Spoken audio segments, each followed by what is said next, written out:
고린도전서 2장 1절에서 5절 말씀입니다. 앞에 위에를 보시면 아주 크게 나와 있으니까요. 우리 한 절씩 서로 교독하시겠습니다. 제가 먼저 보겠습니다. 형제들아, 내가 너희에게 나아가 하나님의 증거를 전할 때에 말과 지혜의 아름다운 것으로 아니하였나니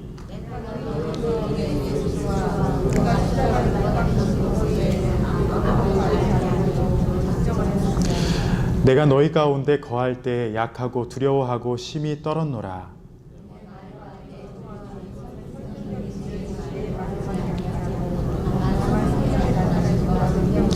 같이 보십니다. 너희 믿음이 사람의 지혜에 있지 아니하고 다만 하나님의 능력에 있게 하려 하였노라. 아멘. 신약 성경이 총 27권입니다. 그 27권 가운데에 13권을 사도 바울이 기록을 했습니다. 짧은 서신들도 있고요. 또 로마서와 같이 굉장히 긴 그런 서신들도 있습니다. 사도 바울은 그런데요, 직접 예수님을 만난 적이 없어요. 예수님이 살아계셔서 12제자들과 함께 사역을 하실 때 사도 바울은 예수님을 못 만났다라고 합니다. 예수님께서 승천하시고 약 3년에서 5년 사이에 사도 바울이 예수님을 만나게 되는데요. 사도 바울은 다메섹에서 예수님의 음성을 듣기 전에 어떠한 사람이었냐면은 유대인, 정통 유대교인이었습니다. 어려서부터 바리새인 교육을 받아서 구약 그 말씀을, 모세오경을 완벽하게 외우고 있던 사람이고요. 자기가 믿고 있는 그 신앙이 올바른 것이라고 생각을 하고 예수를 믿는 사람들을 앞장서서 핍박을 했던 사람이 바로 사도 바울입니다. 잘 알다시피 바울의 전 이름이 사울인데 스데반 집사가 순교하는 그 장면 가운데 바로 이 사도 바울이 사울이라는 청년으로 처음 등장을 하게 됩니다. 사도행전 9장에서요, 사울이 예수님을 만나게 되고 그때에도 예수 그리스도의 이름을 따르고 그리스도인들을 모여 있었던 그 다메섹에 있었던 그리스도인들을 핍박하려 가는 그 길 가운데에 바로 예수님을 만나게 되었습니다. 혈기 있었던 청년이었어요. 신학자들은 그의 나이가 30세였다라고 많이들 주장하는데, 그렇게 젊은 나이에 혈기가 넘쳤던 청년 바울은 정말 자기가 믿는 것이 옳다라고 생각하고 열정을 다해서, 열심을 다해서 그리스도인들을 핍박하고 있었던 것입니다. 그런데 예수님께서 말도 안 되는, 정말 이해가 안 되는 그런 방식으로 바울을 불러주시고 그를 변화시켜 주시고 이방인을 향한 전도자로서 크게 사용을 하십니다. 제가 말씀드렸다시피 바울은요 30살에 예수님을 만나요. 그리고 우리가 잘 아는 3번의 전도 여행을 바울이 떠나게 됩니다. 그런데 많은 사람들이 좀 헷갈려하는 부분이, 바울이 예수님을 믿고 곧바로 정말 그 뜨거운 마음으로 전도를 떠났을 것이다 라고 생각을 하는데, 바울은요 전도를 떠나기 전에 몇 년간의 공백 기간이 있었냐면은 10년 동안 조용한 시간을 보냅니다. 30세에서 3년 동안 아라비아 광야에서 홀로 지냅니다. 홀로 지내며 말씀을 돌아보며 구약 성경에서 나왔던 그 메시지가 바로 예수 그리스도인 것을 확인하고요. 그리고 후에 7년 동안은 자기 고향에 돌아가서 작은 사역자로, 작은 교회에 지금 얘기하는 그냥 전도사의 모습으로 섬기며 조용하게 지내게 됩니다. 근데 그 당시에 예루살렘에 유대인 중심으로 한 큰 교회가 있었고요. 그리고 북쪽에 어느 교회가 있었냐면은 안디옥 교회가 세워져요. 이 안디옥 교회는 바로 이방인들을 중심으로 세워진 교회입니다. 그리고 선교에 앞장섰던 그런 교회예요. 대표적인 인물이 바나바라는 사람이었습니다. 이 바나바가 선교 여행을 떠나는데 바로 누구를 부르냐? 바울을 부릅니다. 바울이라는 청년을 불러요. 그래서 10년 동안 조용히 지내던 그 바울을 전도로, 이방인을 향한 그 전도자로 불러서 바나바와 그리고 바울, 그리고 우리가 잘 아는 마가와 함께 첫 번째 전도 여행을 떠나게 됩니다. 그 지역이 어디냐면요, 우리가 지금 아는 터키 지역이에요.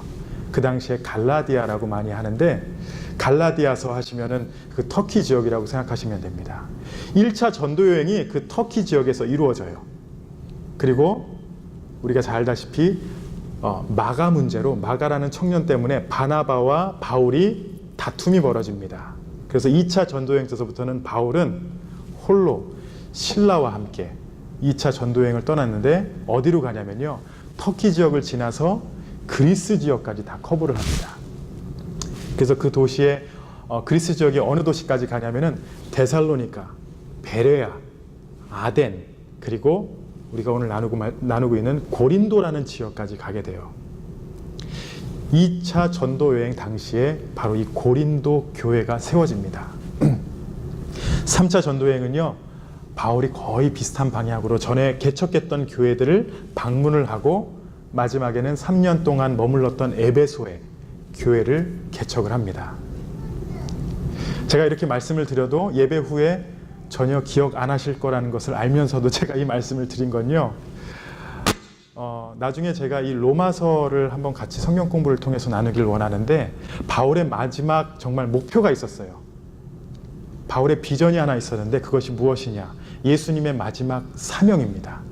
땅끝까지 이르러 내 증인이 되라라는 그 말씀이 바울에게 정말 크게 있었어요. 그래서 바울은 언제나 땅끝까지 이르러 내가 증인이 되어야 되겠다 해가지고 터키 지역을 중심으로 그리스까지 가고 그 다음 로마까지 가기를 원했고, 그 다음 여러분 땅끝이 어딘 줄 아세요? 그 당시에 땅끝은요, 아메리카가 아니었습니다.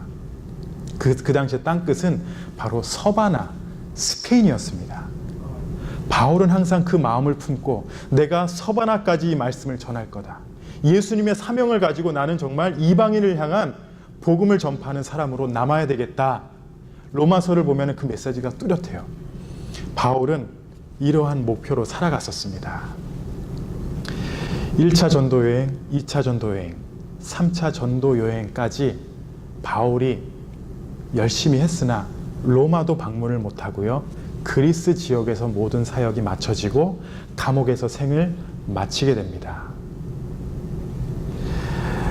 여러분, 제가 서론을 통해서 이렇게 바울의 전도 여행과 특별히 2차 전도 여행의 그리스 지역을 방문한 사실을 말씀드리고 싶은 것은, 바로 바울이 고린도를 방문하기 전에 이 고린도 전서를 쓰잖아요. 이것은 3차 전도 여행 때 에베소에서 고린도 전서를 기록합니다. 그런데 사도행전을 보시면은 사도행전 17장 말씀서부터 바울이 그리스 지역을 전도하는 그 모습이 나와요. 그런데 바울이 어떤 식으로 가냐? 데살로니가를 지나고 베레아를 지나고 아덴은 아테네입니다. 지금 그리스도의 수도죠. 아테네를 방문한 후에 그 다음에 바로 고린도를 가는데, 아덴과 고린도를 방문했을 때 바울의 메시지는 전혀 다른 메시지가 있습니다. 그가 선포했던 메시지는요, 굉장히 다른 메시지예요. 이 두 가지의 메시지를 비교를 하면요, 오늘 본문 말씀을 여러분들이 정말 잘 이해하실 수 있기 때문에 제가 말씀드립니다. 17장 16절부터 이 아덴의 메시지가 나오는데, 그가 사도행전 17장에서 누구를 만나냐면요, 아덴의 철학자들을 만나서 토론을 합니다. 제가 말씀드렸죠. 그리스는 지금도 그렇다시피 철학자들이 많아요. 그리고 토론하는 걸 좋아합니다. 제 사촌 동생이 그리스에서 살면서 어떤 일이 있었냐면은, 심심하면 테이블에 앉아서 맥주 한 잔을 시켜놓고 뭔가를 시켜놓고 사람들과 대화를 나누면요, 하루 종일 대화할 수 있대요. 그만큼 서로의 지식을 나누는 것을 좋아해요. 근데 바로 이 바울이 아덴에 들려서 철학의 도시, 교육의 도시인 아테네에서 이러한 논쟁을 벌인 것입니다. 바울이 아덴에서 했던 설교와 논쟁을 들어보면요, 굉장히 뛰어나요. 이론적으로 우리가 정말 흠잡을 수 없는 그런 논쟁을 벌입니다. 언어에도 탁월한 사람이어서 바울은 어느 지역에 가던 구약에 대해서, 메시아에 대해서 그 누구를 능가하는 메시지를 전할 수 있었던 사람이었어요. 그가 바로 이 철학의 도시인 아테네에서 철학자들하고 논쟁을 벌인 것입니다. 제가 봤을 때 바울이 가장 자신 있게 복음을 전하고 귀하게 쓰임을 받을 수 있는 그 자리가 바로 아덴이었어요. 물 만났었던 것입니다. 바울은 거기서 자신에 대해서, 자기가 알고 있는 것에 대해서 다 선포하고 그들을 다 예수 앞으로 이끌을 수 있는 그런 자리였는데, 바울은요 고린도전서를 통해서 무엇이라고 말하냐면은 내가 아덴에서 전했던 그 메시지를 후회한다라고 해요. 왜냐하면은 고린도에서는 완벽하게 다른 모습으로 복음을 전하기 때문입니다. 바울은 오늘 본문 말씀을 통해서 무엇을 고백하냐면요, 예수 그리스도와 그가 십자가에 못 박히신 것 외에는 아무것도 알지 아니하기로 작정하였음이라, 이렇게 고백을 합니다. 내가 철학 중심으로 어떠한 이론을 바탕으로 예수 그리스도를 전하는 것이 아니라 순수하게 예수 그리스도는 나를 위해 죽으셨고 하나님께서 오직 예수로 말미암아 십자가의 길로 나를 인도하신다라는 그 메시지 외에는 내가 너희에게 선포할 것이 없다, 이렇게 전하는 것이 바로 고린도전서 2장의 메시지입니다. 오늘 이 시간에 바울의 고백을 한번 같이 돌아보길 원합니다. 이러한 바울의 고백을 같이 돌아보면서 진정한 복음의 능력이 무엇이고 왜 우리는 다른 것이 아니라 이 십자가만을 바라보며 십자가를 통해서만 하나님 앞에 나아갈 수 있는지를 돌아보고 이 안에서 은혜 받는 귀한 시간이 되시기를 바랍니다. 아멘. 오늘 제목이 무엇이죠? 한번 주보를 보시기 바랍니다. 주보만 보시면 여러분 다 설교를 돌아볼 수 있어요. 하나님의 능력으로 해요. 자, 이 주제를 생각하시고 한번 설교를 계속 들어보시기 바랍니다. 오늘 본문 말씀 1절과 4절을 보시면요, 바울이 이렇게 고백합니다. 형제들아, 내가 너희에게 나아가 하나님의 증거를 전할 때, 이렇게 말하고 4절에는 내 말과 내 전도함, 이런 표현을 합니다.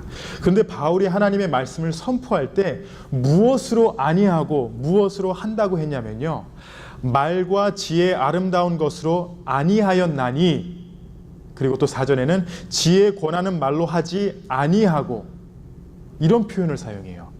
왜냐면요, 바울은 아덴에서 그렇게 해보니까 이게 아니구나라는 것을 확실히 알았기 때문이에요. 내 지식으로 무엇인가 짜내어서 어떤 프로그램을 만들어서 이 사람들을 어떤 이론 안에 집어넣어서 예수 그리스도를 만나게 한다, 복음을 선포하게 한다, 그럴싸하게 들릴 것 같지만 복음에는 그런 게 없다라는 것이에요. 예수님에 대한 그 메시지에는 순수한 하나님의 능력만을 의지하고 이 세상의 가장 미련한 방법으로 이 복음이 선포된다라는 것입니다. 바울이 대신 무엇으로 했다라고 기록을 하냐면 4절 말씀을 보시면요, 내 말과 내 전도함이 설득력 있는 지혜의 말로 하지 아니하고 다만 성령의 나타나심과 능력으로 하여. 바울이 아덴에서 경험한 것, 바울이 실수한 것, 크게 실수한 것이 하나 있습니다. 무엇이냐면은 하나님의 말씀으로 아덴에 있는 사람들을 설득하려고 했어요.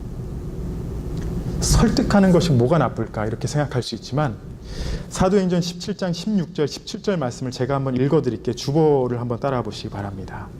바울이 아덴에서 그들을 기다리다가 그 성에 우상이 가득한 것을 보고 마음에 격분하여 회당에서는 유대인과 경건한 사람들과 또 장터에서는 날마다 만나는 사람들과 어떻게 해요? 변론하였다라고 합니다. 논쟁하고 토론하고 복음에 대해서 그들을 설득하며 어떻게 해보려고 했던 것이에요. 바울은요, 지식적인 면에서 그 누구보다도 뒤처지지 않는 사람이었습니다. 율법적으로는 거의 학자 수준이었어요. 자신의 지식을 총동원해서 그들과 열띤 정말 논쟁을 벌였을 것이에요. 그런데 바울이 경험한 것은 이런 지적인 논쟁이, 내가 더 알아서 네가 나한테 무릎 꿇어야 된다, 이런 식의 논쟁이 예수 그리스도를 전하고 전도하는데 아무런 도움이 되지 않았다라는 것입니다.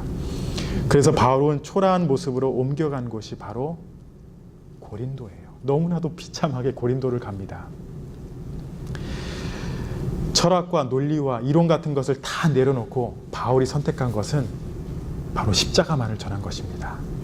세상 사람들이 그렇게 미련하다고, 여러분, 십자가를 전한다는 것은요, 그 당시 표현으로 말하자면은 사형받는 장소, 사람이 죽는 그 장소를, 여러분 이것을 믿으십시오. 예수님께서 이렇게 사형당했습니다. 여러분 이걸 믿으셔야 돼요. 이렇게 전하는 것과 마찬가지예요. 아주 미련한 방법이에요. 내가 봤을 때 정말 내가 이걸 얘기하면 저 사람이 받아들일까, 믿을까, 이런 의심이 생길 것 같은 그런 메시지예요. 그런데 바울은 그것이 하나님의 능력이고 그것이 하나님께서 원하시는 방법이다라는 것을 알았기 때문에 십자가만을 전합니다. 그리고 어떤 결과가 일어나냐면은 사도행전 18장에서는 바로 고린도 교회를 향한 메시지인데 이렇게 말합니다. 회장장을 비롯하여 많은 사람들이 주께로 돌아왔다. 순수한 복음만으로 세워진 교회가 바로 고린도 교회입니다. 철학이 바탕이 아닌, 그 어떠한 이론과 프로그램이 아닌 순수한 복음으로 세워진 교회가 바로 이 고린도 교회였다라는 것이 바로 바울의 메시지입니다. 그래서 본문 2절 말씀에 바울이 이렇게 고백을 합니다. 내가 너희 중에서 예수 그리스도와 그가 십자가에 못 박히신 것 외에는 아무것도 알지 아니하기로 작정하였습니다. 여러분, 목사가 되어서 가장 유혹이 되는 것이 무엇이냐면요, 이 설교를 통하여 얼마만큼 나를 자랑할 수 있을까, 나를 나타낼 수 있을까라는 그런 유혹이 듭니다. 여러분들 보시기에 아무것도 자랑할 수 없는 것 같이 보이지만 나름 혼자서 이렇게 가만히 있으면요, 아, 이것 자랑하고 싶다, 내 이것을 나타내고 싶다. 여러분, 그런 유혹이 저에게 굉장히 많아요. 그래서 매일 설교를 준비하며 그것을 억누르며 하나님 앞에 회개합니다. 20세기의 최고 설교자 중에 한 명인 마틴 로이드 존슨 목사님이, 제가 지난 한 2주 동안 그분의 두꺼운 책을 한번 읽으면서 끝내봤습니다. 설교자에게 정말 찌르는 그런 말들을 많이 하세요. 그리고 성도들과 설교자가 가장 조심해야 하는 것이 무엇이냐, 우리가 신앙생활하는 가운데 가장 조심해야 되는 것 무엇이냐면 내가 무엇을 할 수 있다라는 교만한 마음이라는 것입니다. 아, 내가 이렇게 하면 될 거야, 내 생각하는 것대로 되면은 분명히 교회가 변할 거야. 여러분, 혹시라도 이러한 생각이 있다면요, 굉장히 교만한 마음이다, 이렇게 생각하시기 바랍니다. 내가 말을 잘해서, 내가 무엇을 잘해서, 내가 이러한 결단을 내려서 교회가 잘 되고 있다라는 교만이 있으면요, 그런 마음이 어느 때나 생길 수 있어요. 그런 교만한 마음이 있다면은 내려놓으셔야 합니다.